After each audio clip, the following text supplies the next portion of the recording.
Morning, just woke up and ayan, dahil maulan, ang ating gagawin ngayon ay gagawa po tayo ng champurrado. This is probinsya style po tayo. So we used to cook a champurrado every time we have leftover. Today we will cook a champurrado. So actually I have prepared here already. So we don't have tablea. We have here kokwa, and we will add also milk, evaporated milk. Optional, can be used also a condensed milk. So no need for sugar if you will use condensed milk, but I think we will add sugar to this. Up to you, if you like sweet, then you can add sugar. Ayan, dahil okay na, maglalagay na po tayo ng cocoa. As I've said that in our province we used to cook a champurrado.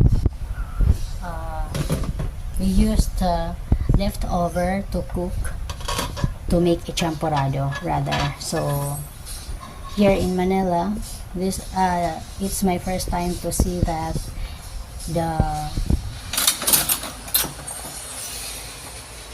so halokain po natin, guys.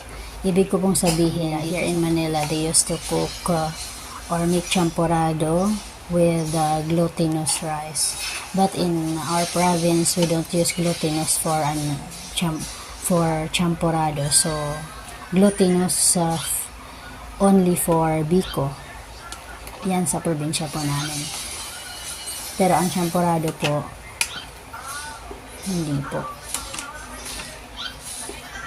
hindi po sa malagkit.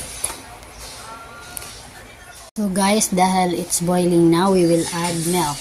So hindi natin lalahatin kasi dito may mga Tagalog akong kasama. So yung mga Tagalog kasi pagka sinerve mo na yan, hindi pa makontento sa yan, nilagyan mo na ng milk, lalagyan pa rin nila ng gatas pagka inihain na. Malapit na po. Ayan, nilagyan ko na siya ng gatas, guys. Ricoa kasi yung ginamit natin. Actually, Ricoa is for good for baking. Sa pang-cake na siya. Mas maganda sana yung Hershey rin. Pero okay na rin to. The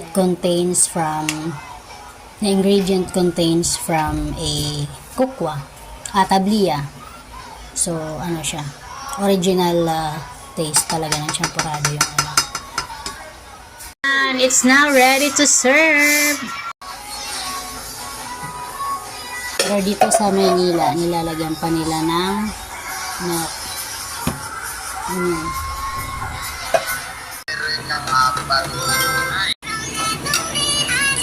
Yummy.